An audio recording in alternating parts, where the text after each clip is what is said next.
Bien, son las 8 de la mañana con 47 minutos. Algunos exconvencionales y parlamentarios de la oposición han criticado el acuerdo alcanzado por el oficialismo, esto donde plantean reformas a la nueva Constitución en caso de que gane el apruebo en septiembre próximo. Bueno, vamos a conversar sobre este tema precisamente desde la perspectiva de la oposición. Estamos en contacto con la senadora de Renovación Nacional, Paulina Núñez. ¿Cómo está, senadora? Buenos días. Hola, muy bien, muchas gracias. Buenos días, Sebastián. Gracias, buenos días, Precia. Gracias por el contacto. Senadora, primero, ¿cuál es su mirada respecto a lo que ayer finalmente oficializa el bloque de gobierno respecto a estos cambios de los que se compromete en caso de que triunfe el apruebo? ¿Cómo interpreta usted la señal política que se está dando ahí?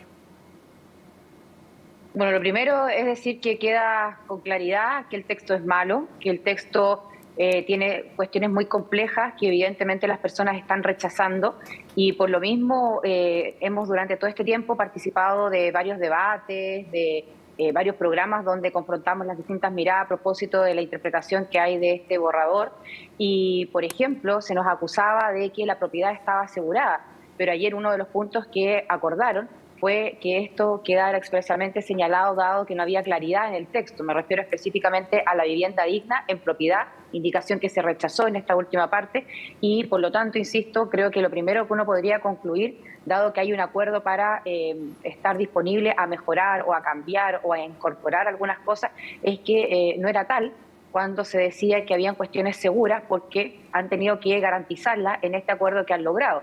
Lo segundo es que me parece súper complejo y raro que alguien esté disponible a un acuerdo y luego se salga rápidamente, literalmente, a horas de la mesa, ¿cierto? Obviamente me refiero a Telier, al Partido Comunista, también escuchamos a Jadwe, a Char, también el alcalde de Char algo dijo respecto de que no se podía garantizar que se cumpliera esto que se había acordado, y eso a su vez es un como doble engaño, porque por un lado le dices a la ciudadanía, ¿sí? Sí, pero para ir por parte, porque hay dos temas bien importantes. Pero veamos primero lo que tiene que ver con el contenido de la Constitución. Acá no hay un reconocimiento, no explícito al menos, de que este sea un mal texto, ¿no? Sino más bien reconocer que hay algunos puntos que generan preocupación en la ciudadanía, que podían generar interpretaciones distintas, que no es lo mismo que plantear una mentira en relación al texto, y que por eso era necesario hacer esta bajada. ¿No es eso positivo desde el punto de vista del bloque del apruebo, reconocer que hay algunos puntos más débiles y que hay voluntad, y no solo voluntad, sino que compromiso político de llevar a cabo los cambios a través del Congreso luego? Lo que pasa es que días atrás no se reconocía que habían puntos débiles, días atrás se reconocía que esto estaba Pero nadie hablaba de un texto garantizado perfecto, senadora, ¿no? Pero Sebastián me está preguntando a mí y yo lo que te trato de transmitir es que habiendo ido a varios debates, a varios encuentros, a varios programas, habiendo confrontado miradas con aquellos que están disponibles a aprobar este texto, por ejemplo, estoy poniendo un ejemplo, cuando hablamos de la vivienda digna y señalábamos que en propiedad esa indicación había sido rechazada y por lo tanto no se garantizaba que las personas pudieran tener su vivienda y fueran dueños de esa vivienda de aquí en adelante, ellos te decían, no, si eso está garantizado, y recurrían a distintos artículos. Bueno, han tenido que dejarlo por escrito ahora para que quede garantizado en este acuerdo del cual hemos sido testigos hace unos días atrás. Por lo tanto, yo concluyo, a mí me están preguntando, yo concluyo que el haber tenido que hacer este acuerdo es para dejar en claro y para garantizar cuestiones que evidentemente no están garantizadas en este borrador.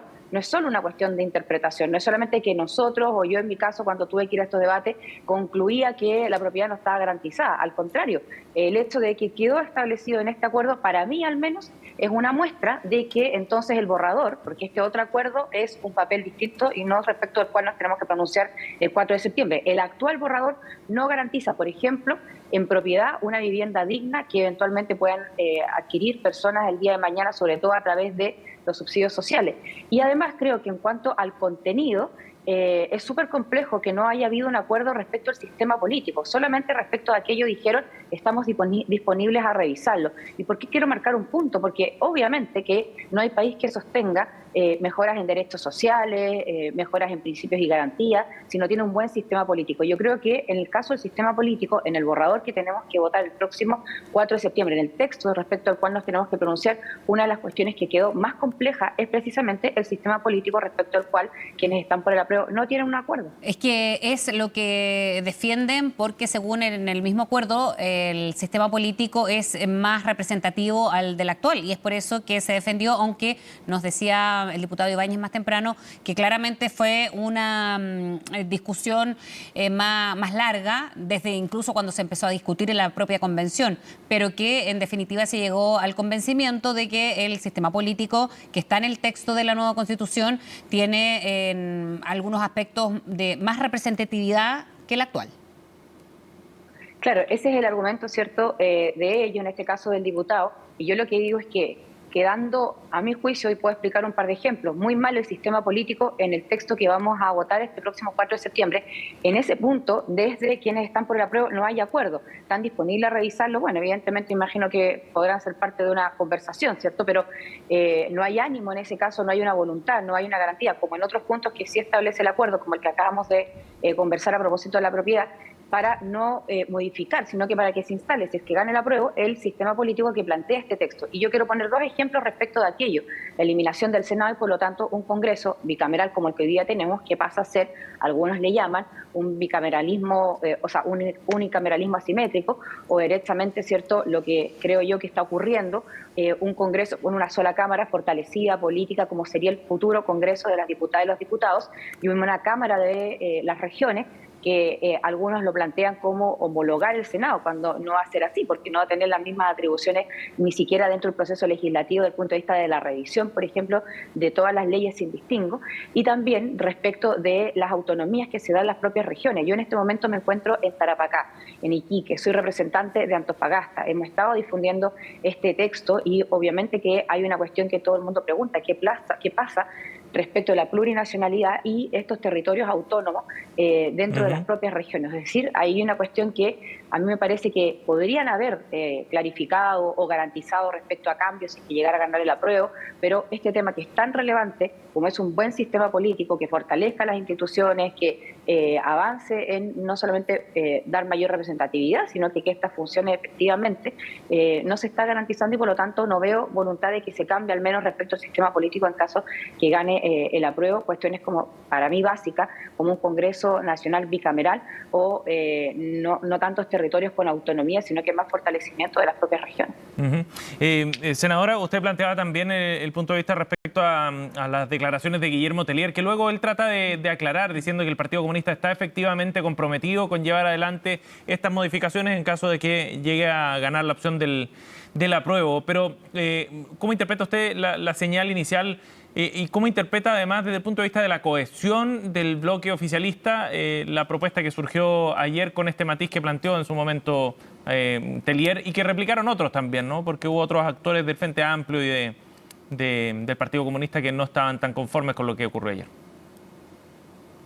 Yo creo que Tellier se dispara en los pies y le dispara de frente al gobierno, y esto no es casualidad, esto es porque su propia gente, quienes votan por ellos, quienes confían en ellos, en el Partido Comunista me refiero, le tienen que haber reclamado. Ellos van a ser los primeros en salir a defender el texto y que no se mueva una coma si es que gane el apruebo. Y por lo mismo ayer una cosa fue haber estado en la foto, ¿cierto? Y otra muy distinta es que después, cuando se empezó a conocer el texto masivamente o públicamente, se haya realizado un reclamo para que se reaccionara. Y por eso creo que no es solamente Tellier. Vimos también o escuchamos también, ¿cierto?, a Jadwe, a Char, que yo los nombraba recién a los alcaldes, y refleja fielmente el ánimo que hay detrás del Partido Comunista. Ahora, ¿por qué uno trae a la palestra al Partido Comunista? Porque están gobernando, ¿cierto? La vocera es ni más ni menos, por mucho que ella diga yo soy la vocera de gobierno y no respondo al Partido Comunista, pero a lo que voy, por eso la pongo como ejemplo, el Partido Comunista está gobernando, y desde ese punto de vista es muy complejo para la ciudadanía confiar en que se garanticen estos cambios, o que se vaya a cumplir esta palabra empeñada en un acuerdo, en un texto, cuando una de las partes, y una parte importante para el gobierno, a las horas de haber firmado, de haberse sacado la foto, de haber entregado estos acuerdos, sale tirando el mantel y señalando expresamente que no se puede garantizar que eso se cumpla, los acuerdos. Entonces, creo que eso da muestra del desorden que tienen, de no quiero hablar de improvisación, pero de la falta de acuerdos, en definitiva, que es bien irónico, pero la falta de acuerdos que existe para poder producir esos cambios. Yo creo que ganando el apruebo ellos van a, al revés, van a incluso pueden incluso hacer un llamado, ¿cierto? No quiero hacer un llamado a la calle, ni mucho menos, pero hacer un llamado a la ciudadanía que se respete la decisión que se acaba de imponer en ese caso. Y ese punto es importante. ¿Usted cree que efectivamente se pueden llevar adelante estos cambios que se proponen en este documento? Porque quien planteó la declaración más controvertida fue Guillermo Tellier, un partido dentro de casi 10 que firmaron el acuerdo. Sí, lo que ocurre es que yo sí creo que es un partido importante dentro del acuerdo y no quiero mezclar peras con manzanas, distintos temas, pero, por ejemplo, el estado de excepción de los ríos, ¿qué ocurrió ahí? Hubo un tironeo dentro del gobierno, es evidente, cuando los parlamentarios de la zona transversalmente salen en contra de la decisión anunciada por la ministra ayer. Esa decisión no se toma solamente, a mi juicio, yo creo, por cuestiones técnicas, que es lo más doloroso de todo, y digo técnicas en realidad por la situación compleja en materia de violencia que se vive. Se tomó también por decisiones políticas y porque hay sectores dentro del gobierno, y creo que el Partido Comunista es uno de ellos, con mucha presencia además, o importante dentro de donde se encuentra, que termina doblándole la mano al gobierno. Entonces yo creo que esto de los acuerdos, y no lo creo yo, es cuestión de escuchar, insisto, ¿cierto?, a uno de los partidos, no es imposible garantizar lo que se ejecuten si ellos mismos no están cumpliendo con la palabra empeñada. Ahora, yo me pongo en esa posición, es un partido, ¿cierto? Bueno, ¿qué ocurre con el resto? Yo creo que respecto del resto es mucho, o un camino mejor, ¿verdad? Y lo decía ayer el ex director incluso del Museo de la Memoria, que el rechazo garantiza, dado que ahora hay posibilidades de ir logrando acuerdos en el sentido de que parece que se están dando cuenta de que aquellos que rechazaron sus propios convencionales era mejor, ¿cierto?, haber logrado un acuerdo, haberlo aprobado, nunca es tarde, pero en este caso yo creo que es mejor que se rechace este borrador y entonces se produzca y se vayan construyendo estas mayorías y estas conversaciones para avanzar en las líneas de algunos temas en donde vamos a estar, parece, hoy todos de acuerdo, como por ejemplo una vivienda digna en propiedad, que esta vez esa declaración o indicación, como quieran llamarle, no se rechaza. ¿Y usted cree que este pacto pueda llegar a la ciudadanía a alcanzar sectores o indecisos o incluso que podrían haber estado por la opción rechazo, senadora? Yo creo que, primero, las personas que evidentemente ya estamos decididas a votar rechazo, no vamos a cambiar nuestra opción. Las personas que están decididas a votar apruebo tampoco van a cambiar la opción. Yo creo que efectivamente, Flecha, como tú dices, todavía hay un porcentaje no menor de personas que están indecisas y yo creo al menos que un acuerdo que a las horas, ¿cierto?, fue desconocido por una parte y por actores importantes, no va a terminar moviendo la aguja para que personas indecisas se tomen la decisión. Yo creo que hay temas que todavía hay que explicar bien porque además no nos perdamos en algo. Lo que se vota este 4 de septiembre es este borrador. Si después hay voluntades de distintos sectores para o mejorarlo o construir desde allí, ¿cierto?, una nueva constitución, si es que tenemos que tener una segunda instancia en caso que vaya el rechazo, bueno, es bueno ir escuchando desde ya que a algunos les cayó un baño de realidad y se dieron cuenta que habían cuestiones de sentido común que tenían que quedar establecidas. Otro ejemplo, rápidamente, el estado de excepción constitucional de emergencia, que es el que está rigiendo en la zona sur, que el presidente Boric ha ido a pedir cada 15 días al Congreso que se renueve y que evidentemente no debía haber quedado fuera del borrador, pero hoy día cuando las personas voten el 4 tendrán que decir, bueno, ¿qué hago? ¿Apruebo o rechazo este texto que no tiene ese estado de excepción? O, por ejemplo, que evidentemente es la opción nuestra, rechazo para que podamos tener una nueva constitución, construir aquello y que sí lo establezca. Y ante la duda, Frecia, de que si eso se va a cumplir o no, ¿cierto? Si se va a avanzar hacia esa nueva constitución, yo creo que hoy la política en general, sin distingo de partidos políticos, de cargos en los que estemos ejerciendo, sin distingo en general, tiene el deber de recoger el mandato de la ciudadanía, ese 80% de chilenos y chilenas que votamos a prueba, para darle una solución y se cumple el objetivo de llegar a un buen texto. Por eso yo creo que es imposible que alguien salga diciendo, indiferente al resultado, nos quedamos con lo que tenemos y evidentemente en caso del rechazo, con mayor razón, no vamos a avanzar hacia una nueva constitución. Senadora Núñez, gracias por conversar con nosotros esta mañana, muy amable. Gracias, senadora. Buenos días. Gracias a ustedes, buenos días. Buen fin de semana.